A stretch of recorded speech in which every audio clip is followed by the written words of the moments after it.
माननीय मुख्यमंत्री साहेब, आज 30 सप्टेंबर आहे.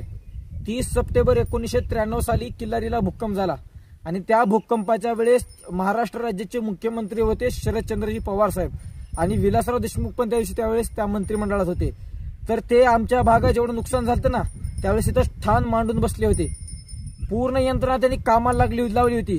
आज तुम्ही एक मुख्यमंत्री आणि 2 उपमुख्यमंत्री आहेत. एक दिवस दौरा केलात आणि मुंबईला निघून गेलात आणि मुंबईहून डायरेक्ट दिल्लीला गेलात.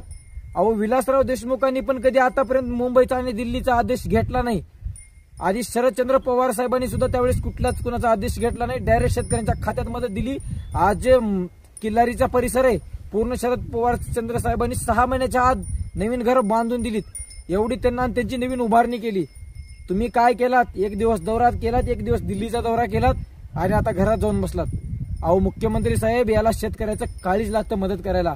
आज तुम्ही पण ग्राउंडवर या, शेतकऱ्यांना मदत करा, यंत्रणा फिरवा, पूर्ण तुमच्या हातात आहे. आज दिल्लीला जाऊन कुठलं अनुदान विलासराव देशमुख साहेबांनी कधीच आणलं नाही. अमेरिकेत असताना महाराष्ट्र राज्याचे मुख्यमंत्री असताना विलासराव देशमुख साहेब अमेरिकेत होते. 25,000 रुपये हेक्टरी शेतकऱ्याच्या खात्यात त्यावेळेस मदत केली. ते जर आज असते तर आमची मागणी 50,000 ती 51,000 रुपये विलासराव देशमुख साहेबांनी केलीच असती आणि शरदचंद्र पवार साहेबांनी पण आज शेतकऱ्यांना भरीव मदत केली असती. त्यामुळे तुम्ही पण मदत करा आणि शेतकऱ्यांना आधार द्या.